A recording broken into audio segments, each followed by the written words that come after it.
नमस्कार, मैं राजन भाटिया आज आपके लिए कंबाइंड इवेंट लेके आया हूँ।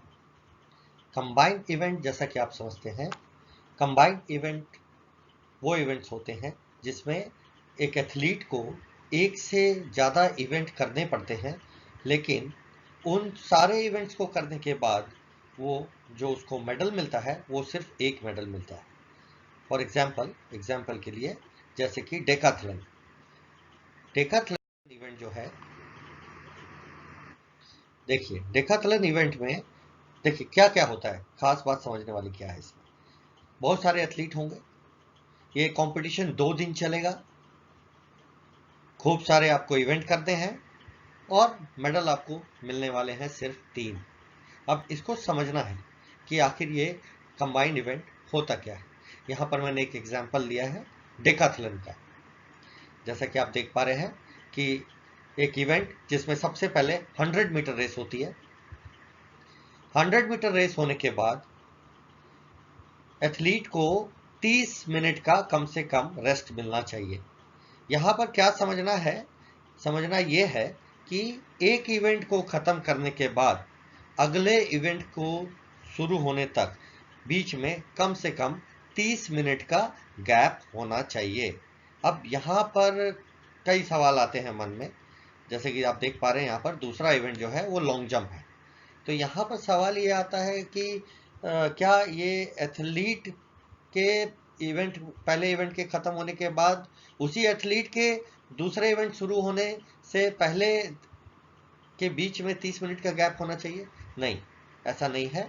यहाँ समझना क्या है कि उस इवेंट की जो लास्ट हीट होगी, मान लीजिए कि एथलीट ज़्यादा है, 12 हैं, 13 हैं, 15 हैं, तो वहाँ पर हीट्स होंगी।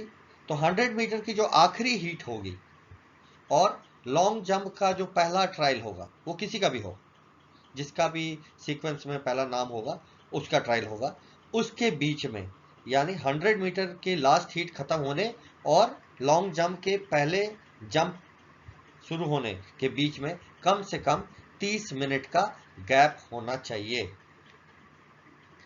देखिए इसी प्रकार जब लॉन्ग जंप खत्म होगा तो लॉन्ग जंप के बाद फिर से आपको 30 मिनट का गैप देना है, और 30 मिनट के कम से कम 30 मिनट, यहाँ ज़्यादा भी हो सकता है, इसको ध्यान देना है। यहाँ पर ये गैप ज़्यादा भी हो सकता है, लेकिन रूल कहता है कि कम से कम 30 मिनट का गैप होना चाहिए।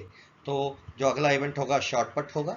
शॉर्टपट, अब यहाँ पर ध्यान रखना है, आखिरी जो जंपर है हमारा, वो जब जंप करेगा अपना आखिरी जंप, उसके खत्म होने के बाद और शॉर्टपट के पहले एथलीट का ट्रायल से पहले के बीच में 30 मिनट का गैप होना चाहिए। इसी प्रकार जब ये शॉर्टपट खत्म होगा तो फिर 30 मिनट का गैप, और 30 मिनट के गैप के बाद फिर हाई जंप।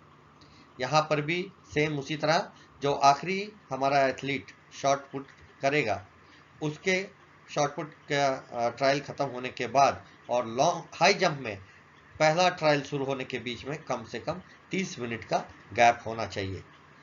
जब शॉर्टपुट आपका शॉर्टपुट खत्म हो गया, फिर आपने हाई जंप कराया, हाई जंप जब आपका खत्म हो गया तो हाई जंप खत्म होने के बाद फिर से 30 मिनट का गैप, और उसके बाद आपका 400 मीटर का रेस होगा। 400 मीटर ये पहले दिन का आखिरी रेस होगा। 400 मीटर रेस पहले दिन का आखिरी रेस। तो यहाँ समझने वाली बात यह है कि डेकाथलन इवेंट में पहले दिन में 5 इवेंट होते हैं और अगले दिन में भी 5 इवेंट होते हैं। अब यहाँ देखिए, शुरुआत 100 मीटर से हुई, अगला इवेंट लॉन्ग जंप था, फिर शॉर्टपट कराया गया, फिर हाई जंप कराया गया, उसके बाद 400 मीटर कराया गया। ये सीक्वेंस, इसी सीक्वेंस पे इवेंट कराए जाएंगे। आप इसको बदल नहीं सकते हैं। ऐसा आप नहीं कर सकते कि लॉन्ग जंप आप पहले करा रहे हैं और 100 मीटर बाद में करा रहे हैं। आपको इसी सीक्वेंस में इवेंट कराने पड़ेंगे, और हर इवेंट के खत्म होने और दूसरे इवेंट के शुरू होने के बीच में कम से कम 30 मिनट का गैप देना होगा। एक बार आप पहले दिन का इवेंट समाप्त कर लेते हैं तो उसके बाद पहले दिन के आखिरी ट्रायल के खत्म होने, मान लीजिए 400 मीटर में 2 ग्रुप है, तो जो दूसरे ग्रुप का इवेंट जब खत्म होगा उसके खत्म होने और दूसरे दिन का पहला इवेंट शुरू होने के बीच में कम से कम 10 घंटे का रेस्ट देना होगा। कम से कम 10 घंटे का रेस्ट। कहाँ से? 400 मीटर की जो आखिरी हीट है उसके खत्म होने और दूसरे दिन का पहला इवेंट जो कि 110 मीटर हडल्स होगा, उसके शुरू होने के बीच में 10 घंटे का कम से कम रेस्ट होना चाहिए। इसी प्रकार जब आप 110 मीटर हडल करा लेंगे तो 110 मीटर हडल कराने के बाद आपको फिर से 30 मिनट का रेस्ट देना है। 30 मिनट के रेस्ट के बाद फिर से आप अगले में जाएंगे डिस्कस थ्रो इवेंट में। डिस्कस थ्रो इवेंट कराने के बाद इसी प्रकार फिर से आपको जो आखिरी आपका डिस्कस थ्रोअर होगा उसके खत्म होने के बाद 30 मिनट का गैप, और 30 मिनट के कम से कम 30 मिनट के गैप के बाद आप पोल वोल्ट के लिए लेके जाएंगे। पोल वोल्ट जब इवेंट खत्म हो जाता है तो फिर से वही आपने 30 मिनट का गैप देना है कम से कम। ये देखिए, इसको ध्यान रखना है, 30 से ज्यादा भी हो सकता है, कम से कम 30 मिनट का तो आपको रेस्ट देना ही है। इसके बाद फिर आपका जैवलिन थ्रो होगा, और जैवलिन थ्रो खत्म होने के बाद दिन का आखिरी इवेंट, जो दूसरे दिन का आखिरी इवेंट और इस डेकाथलन इवेंट का आखिरी इवेंट होगा, जो कि 1500 मीटर की रेस होती है। तो यहां क्या समझना है? यहां समझना यह है कि हर एक एथलीट को ये 10 के 10 इवेंट करने होंगे। इन 10 इवेंट को करने के बाद उसको फर्स्ट, उन्हीं में से कोई फर्स्ट, कोई सेकंड और कोई थर्ड प्लेस का विनर होगा। अब यहां पर कई सवाल आपके मन में आते हो कि अगर 100 मीटर का कोई रेस दौड़ रहा है, उसके बाद वो लॉन्ग जंप भी कर रहा है, उसके बाद वो शॉर्ट भी कर रहा है, फिर हाई जंप भी कर रहा है, फिर 400 मीटर भी कर रहा है, इसी तरह से वो टोटल 10 इवेंट करता है, तो क्या 10 इवेंट के परफॉर्मेंस को कैसे एक मेडल में बदला जाएगा?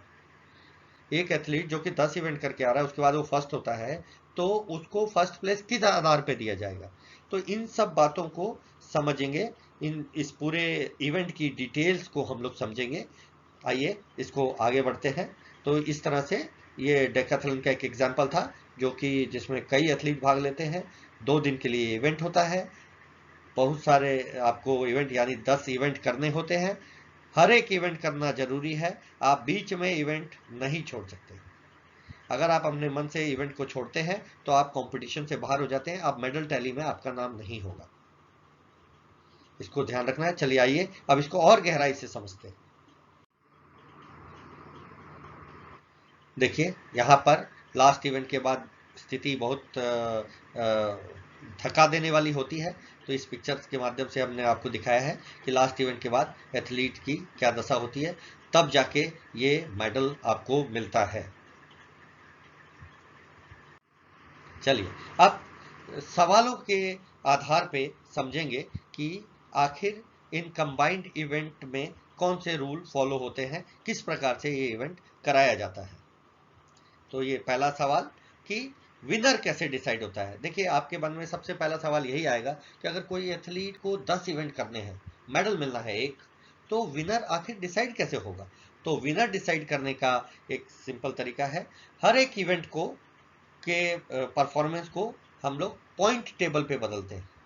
एक पॉइंट टेबल के हिसाब से उनको पॉइंट्स पे बदलते हैं। इसको आप लोग आगे समझेंगे। और फिर जिस एथलीट के 10 इवेंट्स के पॉइंट सबसे ज्यादा हो जाते हैं जोड़ने के बाद, उस इवेंट का वो एथलीट विनर हो जाता है।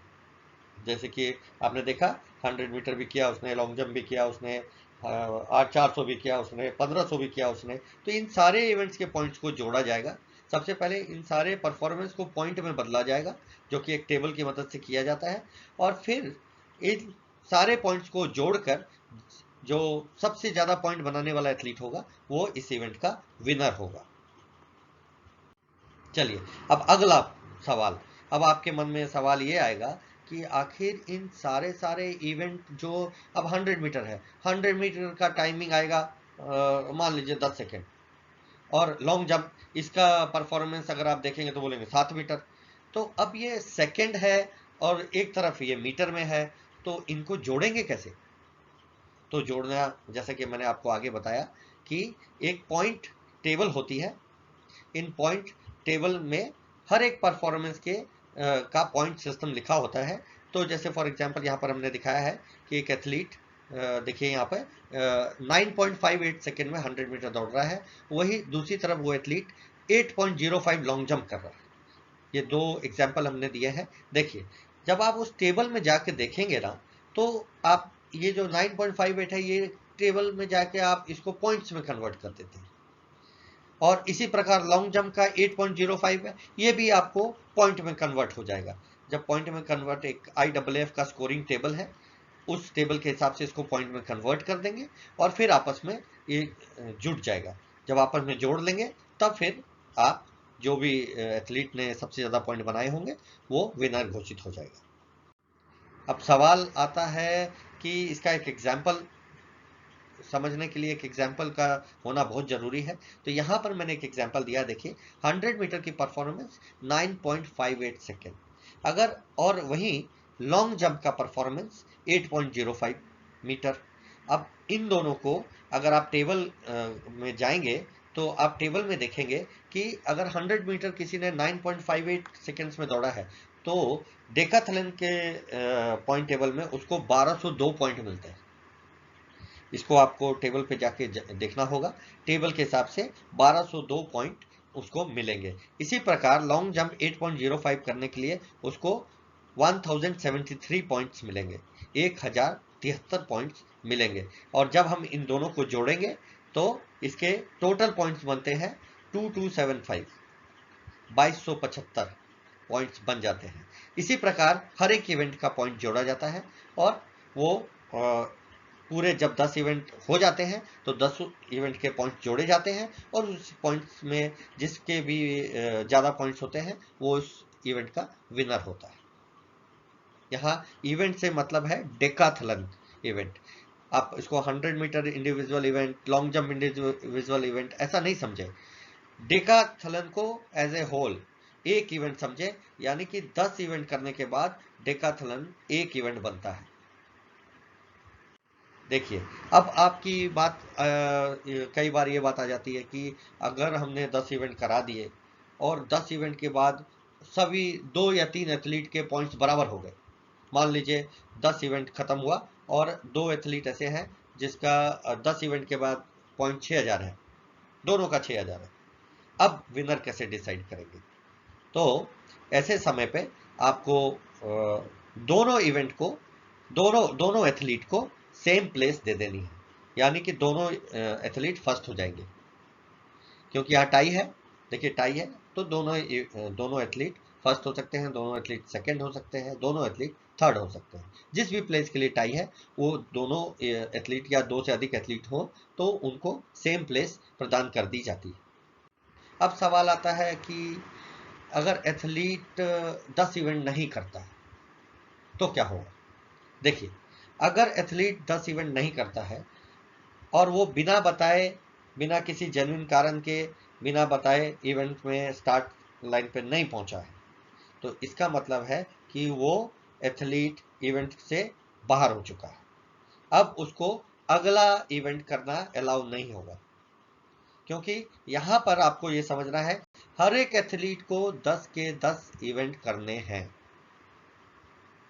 अब फिर सवाल आ जाता है कि कई बार 100 मीटर में फॉल्स स्टार्ट हो जाता है, 100 मीटर में फॉल्स स्टार्ट हो गया मान लीजिए, तो अब वो तो इवेंट में नहीं भाग लेगा क्योंकि वो डिस्क्वालीफाई हो गया है 100 मीटर में। अब ऐसे कंडीशन में आपको बहुत समझना है कि 100 मीटर डिस्क्वालीफाई हो गया है, उसमें उसको 0 पॉइंट मिलेंगे, लेकिन बाकी के बचे हुए 9 इवेंट में वो भाग ले सकता है। इसको बहुत ध्यान से समझ लीजिए कि 100 मीटर इवेंट में अगर वो डिस्क्वालीफाई होता है, या मान लीजिए लॉन्ग जंप इवेंट में वो 3 के 3 फाउल कर लेता है, या 400 मीटर में वो फॉल स्टार्ट करके डिस्क्वालीफाई हो जाता है, तो इससे उसके आगे वाले इवेंट में प्रभाव नहीं पड़ेगा। हाँ, उस इवेंट के लिए उसको 0 पॉइंट मिलेंगे, लेकिन वो कंपटीशन में फिर भी बना रहेगा। अगर मान लीजिए कोई 100 मीटर में डिस्क्वालीफाई होता है तो अगले 9 इवेंट में वो भाग लेकर ज्यादा पॉइंट बनाकर जीत सकता है। लेकिन अगर वो इवेंट से एब्सेंट हो जाता है, वो स्टार्ट लाइन में गए ही नहीं, बोले अब मुझे ये इवेंट करना ही नहीं है, तो इस कंडीशन में वो इवेंट से बाहर हो जाता है। लेकिन अगर वो डिस्क्वालीफाई होता है किसी कारण से, तब वो इवेंट में बाहर नहीं होगा, इवेंट में बना रहेगा। लेकिन यहां पर एक बात और समझनी है, अगर किसी अनस्पोर्ट्समैन लाइक फाउल में वो बाहर होता है, किसी को मार कर, किसी को धक्का देके, या कुछ गलत अलग रूल के कारण कोई अनस्पोर्ट्समैन लाइक बिहेवियर करके वो बाहर होता है, तब वो इवेंट से बाहर हो जाता है, तब उसको अलाउ नहीं करेंगे। लेकिन अगर वो फॉल्स स्टार्ट करता है तो ऐसे कंडीशन में वो अगले इवेंट में भाग ले सकता है। अब देखिए कि अब आपके मन में सवाल आता होगा कि जो एक नॉर्मल इवेंट्स होते हैं, जैसे फॉर एग्जांपल 100 मीटर का रेस होता है, लॉन्ग जंप होता है, शॉर्टपुट होता है, तो क्या यही रूल फॉलो होंगे डेकाथलन में भी, कि यहाँ डेकाथलन का जो 100 मीटर होगा उसमें रूल बदल जाएंगे? जैसे फॉर एग्जांपल बोले सर 100 मीटर नॉर्मल रेस में आप ब्लॉक स्टार्ट से स्टार्ट करते हैं, अपने लेन में रहते हैं, तो ये सारे नियम तो वही रहेंगे, लेकिन यहाँ कुछ चीजें बदल जाती हैं। तो क्या बदल जाते हैं ये आपको समझना है। देखिए 100 मीटर का रेस हो या 400 मीटर का रेस हो या 1500 मीटर का रेस हो, जो भी ट्रैक इवेंट्स है या हडल्स हो, ऐसे इवेंट में आपको एक फॉल्स स्टार्ट अलाउ हो जाएगा। अब आपको समझना है यहाँ पर एक फॉल्स स्टार्ट अलाउ हो जाने का क्या मतलब होता है। एक फॉल्स स्टार्ट अलाउ होने का मतलब है कि मान लीजिए 8 एथलीट हैं, 8 एथलीट में किसी एक एथलीट ने 100 मीटर की रेस में फॉल्स स्टार्ट कर लिया। अगर 100 मीटर की रेस में किसी एथलीट ने फॉल्स स्टार्ट कर लिया है, तो अब अगर ये रेगुलर इवेंट होता, अगर ये नॉर्मल 100 मीटर इवेंट होता, तो वो एथलीट बाहर हो जाता, क्योंकि वहां पर एक भी फॉल्स स्टार्ट अलाउड नहीं है। लेकिन यहाँ पे क्योंकि ये कंबाइंड इवेंट है, इसमें 10 इवेंट करने हैं एथलीट को, तो यहाँ पर उसको एक मौका होता है। तो उस 8 एथलीट में से अगर कोई पहला फॉल्स स्टार्ट करता है, तो अब ये सबके लिए वार्निंग हो जाती है। अब अगला फॉल्स स्टार्ट इनमें से कोई भी करे, वो कंपटीशन से बाहर हो जाएगा।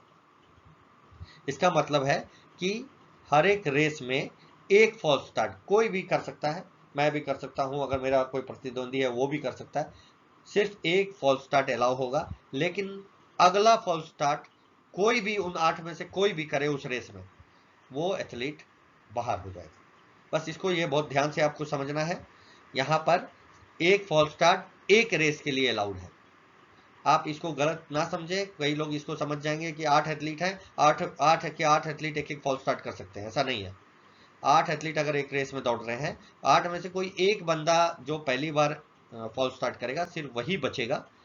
अगर अगली बार वो बंदा दोबारा फॉल्स स्टार्ट करता है या उसकी जगह कोई और एथलीट फॉल्स स्टार्ट करता है, तो वो रेस से बाहर हो जाएगा, वो डिस्क्वालीफाई हो जाएगा। देखिए यहाँ पर एक एग्जांपल हमने दिया है कि रेस हो रही है, उसमें उसने फॉल्स स्टार्ट किया, तो वो उसको रेड कार्ड मिल जाएगा। पहली बार में तो उसको रेड कार्ड नहीं मिलेगा, लेकिन पहली बार में येलो कार्ड दिखाया जाएगा, वो येलो कार्ड सबके लिए होगा, वार्निंग फॉर ऑल। और दूसरी बार में अगर उनमें से कोई भी 8 में से कोई भी एथलीट करता है, तो उसको रेड कार्ड दिखाया जाएगा। देखिए अब अगला है फील्ड इवेंट। फील्ड इवेंट में नियम क्या बदलते हैं, यहां पर हर एक एथलीट को 3-3 ट्रायल्स दिए जाते हैं। अगर आप रेगुलर इवेंट की बात करें, जैसे फॉर एग्जांपल आप शॉर्टपुट की बात करें, जैवलिन थ्रो की बात करें, तो वहां पर हर एक एथलीट को 6 ट्रायल मिलते हैं। लेकिन डेकाथलन में, हर फील्ड इवेंट में हर एक एथलीट को 3-3 ट्रायल मिलेंगे। लेकिन फील्ड इवेंट में भी आपको एक बात समझनी है, फील्ड इवेंट में कौन कौन से इवेंट जिसमें आपको 3 ट्रायल मिलने वाले हैं, वो है आपके शॉर्टपुट, जैवलिन, डिस्कस थ्रो और लॉन्ग जंप। हाई जंप और पोल वॉल्ट में नियम वही होंगे जो वहां थे, उसमें हर एक हाइट पे आपको 3-3 मौके मिलने वाले हैं, वहां कोई चेंज नहीं होता। देखिए यहां पर क्या बदलाव होता है, मौके तो आपको उतने ही मिलने हैं, लेकिन यहां पर जो बार रेस किया जाता है, जो हाइट बढ़ाई जाती है। देखिए आप देखते हैं कि एक हाइट को जब सारे एथलीट पार कर जाते हैं, तो अगली हाइट पे बार को शिफ्ट कर दिया जाता है, बढ़ा दी जाती है हाइट। तो यहाँ पर हर एक हाइट पे, अगर हाई जंप की बात करें, तो हर एक हाइट पे 3 सेंटीमीटर की बढ़ोतरी की जाएगी और पोल वॉल्ट में 10 सेंटीमीटर बढ़ाया जाएगा। अब यहाँ पर आपको ध्यान रखना है, पूरे इवेंट में ये 3-3 सेंटीमीटर ही बढ़ाए जाएंगे। पूरा इवेंट जब तक हाई जंप चलेगा, हर एक हाइट, जब भी हाइट इंक्रीज होगी तो 3 सेंटीमीटर हर बार इंक्रीज होगी। यहां पर हाइट बदलेगी नहीं, हर बार 3 सेंटीमीटर ही बार को रेज किया जाएगा। और पोल वॉल्ट में हर बार 10 सेंटीमीटर ही बार को रेज किया जाएगा। देखिए अब बात आती है कि टाइमिंग सिस्टम। देखिए 100 मीटर रेस हो रही है, मान लीजिए 100 मीटर रेस हो रही है, 100 मीटर में 2 हीट हो रही है। पहली हीट में आपने बोला कि हम हैंड टाइमिंग से ले लेते हैं, दूसरी हीट को हम फोटो फिनिश उससे ले लेते हैं, इलेक्ट्रॉनिक फुली ऑटोमेटिक टाइमिंग से ले लेते हैं, जैसा आपने फोटो फिनिश सिस्टम से ले लेते हैं। तो यहाँ पर आपको ध्यान रखना है कि कोई भी टाइमिंग सिस्टम आप लागू करें, लेकिन वही timing system through out the event लागू होगा। मान लीजिए 100 मीटर की पहली हिट में आपने हैंड वॉच से टाइमिंग लिया, हाथ की घड़ी से आपने टाइमिंग लिया, तो अब उसके दूसरे जो इवेंट होंगे, दूसरा जो हिट्स होगा, पहला हिट हो गया, जब दूसरा हिट होगा उसमें भी आपको हैंड टाइमिंग ही कंसीडर करना पड़ेगा उस इवेंट के लिए। जहां इवेंट बदल जाएगा, फॉर एग्जांपल 100 मीटर में आपने हैंड टाइमिंग से ले लिया, अब आप 400 मीटर में चले गए, तो 400 मीटर में आप फुली ऑटोमेटिक टाइम यूज कर सकते हैं, लेकिन 100 मीटर में आपको यही हैंड टाइमिंग अगर आपने एक हीट में ले ली है तो दूसरे हीट में भी आपको 100 उसमें हैंड टाइमिंग ही लेनी पड़ेगी। इसी प्रकार 400 मीटर में भी अगर आपने फुली ऑटोमेटिक टाइमिंग से शुरू किया है तो दोनों हीट फुली ऑटोमेटिक टाइमिंग से ही होनी चाहिए। आप ऐसा नहीं कर सकते कि 400 मीटर का एक हीट हैंड टाइमिंग से ले रहे हैं, दूसरा हीट को आप फुली ऑटोमेटिक टाइम से। यहाँ पर बोलने का मतलब ये है कि सब के लिए जो नियम है वो बराबर होने चाहिए और सबको बराबर आपको चांस देना है।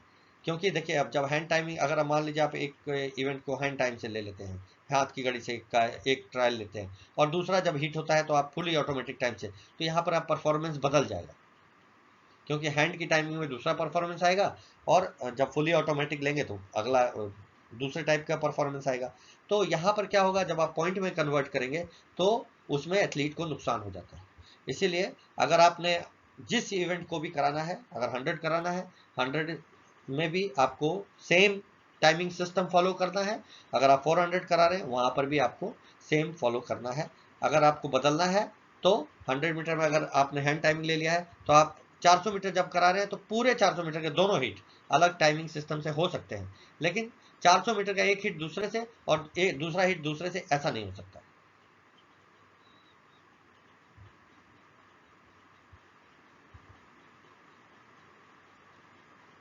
और अगर जब आप हैंड टाइमिंग से ले रहे हैं, मान लीजिए आपने मैनुअल सिस्टम अपनाया है, तो आपको हर एक एथलीट के लिए कम से कम 3 टाइम कीपर रखने पड़ेंगे।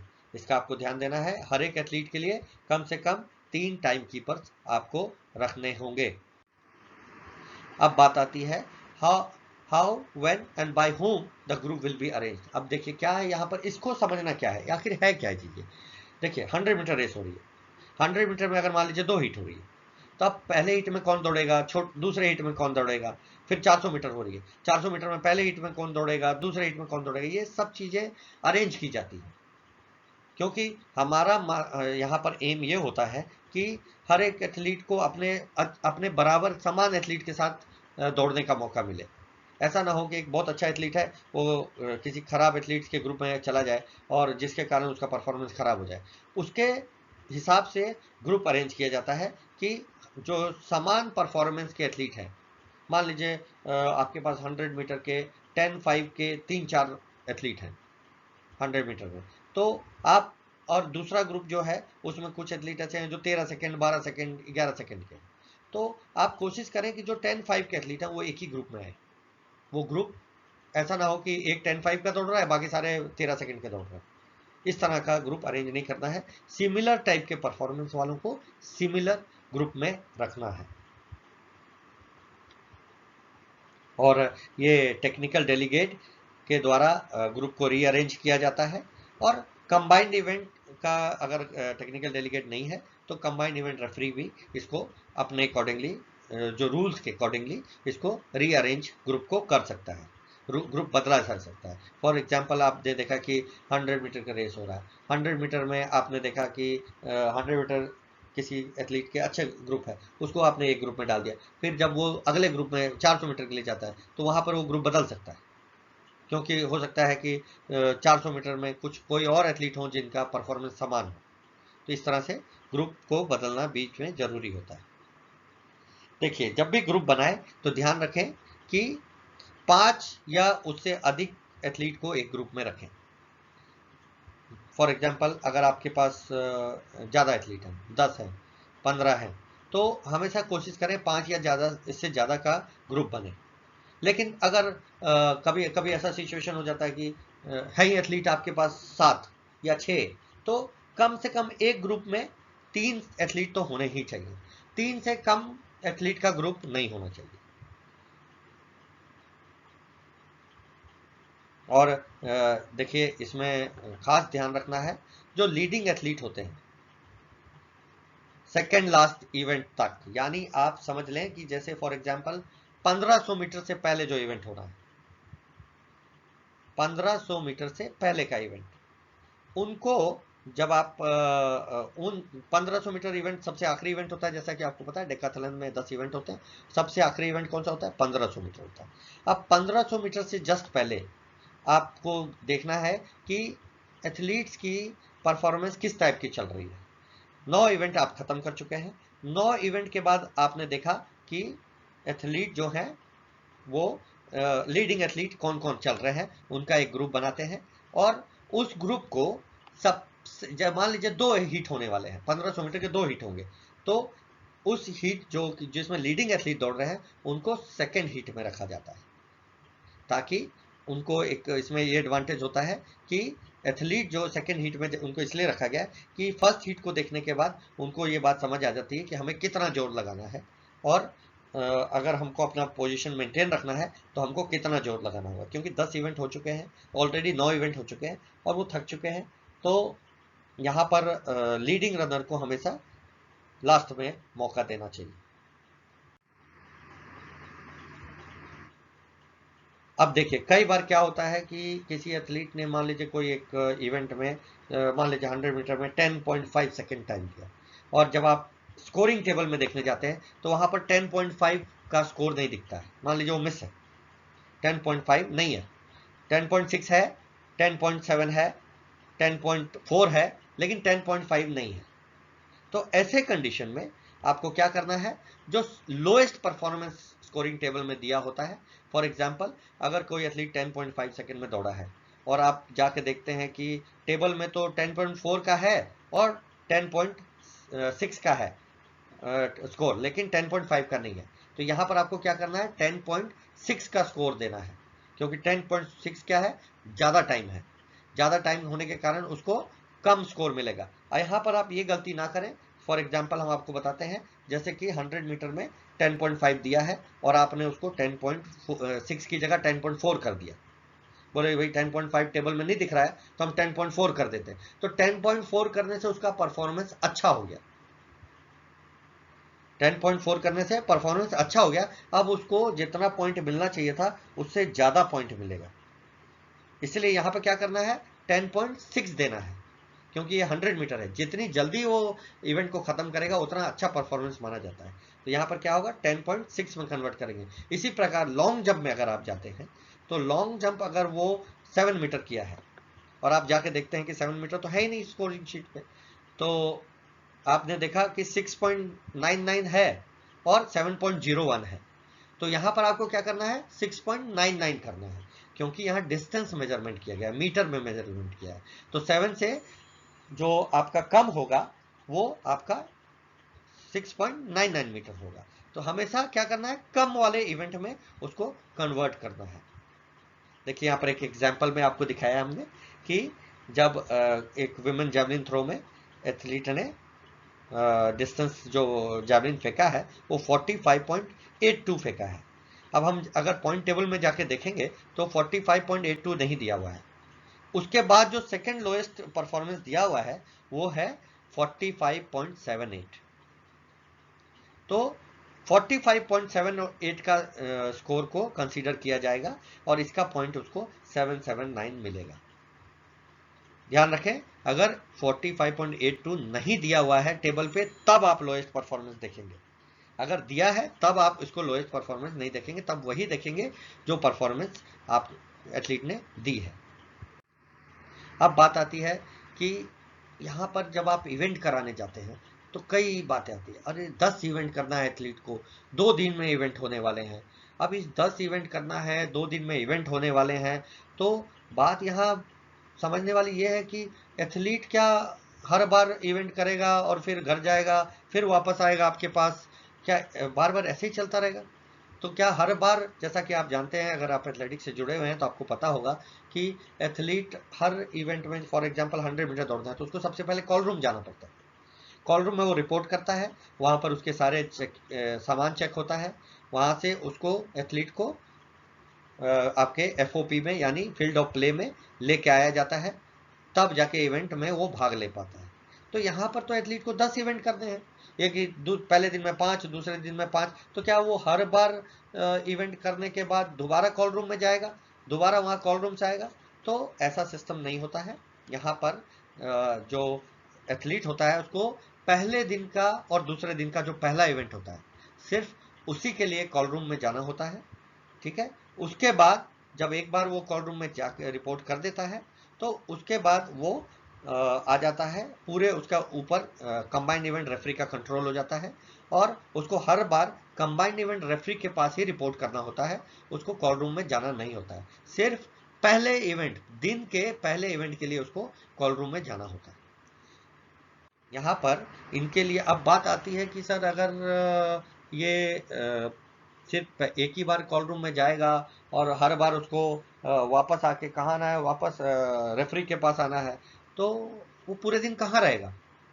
क्या वो स्टेडियम में ही भटकता रहेगा? क्या उसको रेफरी कहाँ मिलेगा? वो इवेंट खत्म करने के बाद रेफरी को कहाँ तलाश करेगा?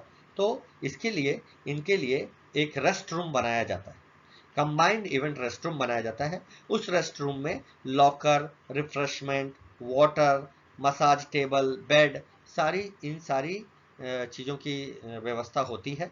वहाँ पर एथलीट जाके आराम कर सकता है और अपना सामान भी लॉकर में रख सकता है। वहाँ पर उसको हल्का नाश्ता और खाने का की व्यवस्था और पानी की व्यवस्था, मसाज टेबल की, रेस्ट लेने के लिए, सोने के लिए बेड की व्यवस्था सब होती है। वहाँ पर एथलीट जाके रेस्ट करता है और ये जो कंबाइंड इवेंट का रूम होता है उसका पूरा इंचार्ज होता है कंबाइंड इवेंट रेफरी। जो इस तस्वीर में आप देख पा रहे हैं कि एक इस तरह का रूम होता है जिसमें बेड्स भी लगे होते हैं, मसाज टेबल भी लगे होते हैं और एथलीट यहाँ पर आके रेस्ट कर सकता है और जब भी उसका अगले इवेंट के लिए कॉल होता है तो यहीं से वो अगले इवेंट के लिए जा सकता है। धन्यवाद। अब मुझे उम्मीद है कि आप लोग इस कंबाइंड इवेंट को अच्छी तरह से समझ गए होंगे। आपकी कोई भी अगर सवाल है, किसी भी तरह का आपको सवाल मन में आता है तो आप मेरे चैट बॉक्स पे सवाल भेज सकते हैं। मैं आपको ज़रूर इसका जवाब देने की कोशिश करूँगा। धन्यवाद।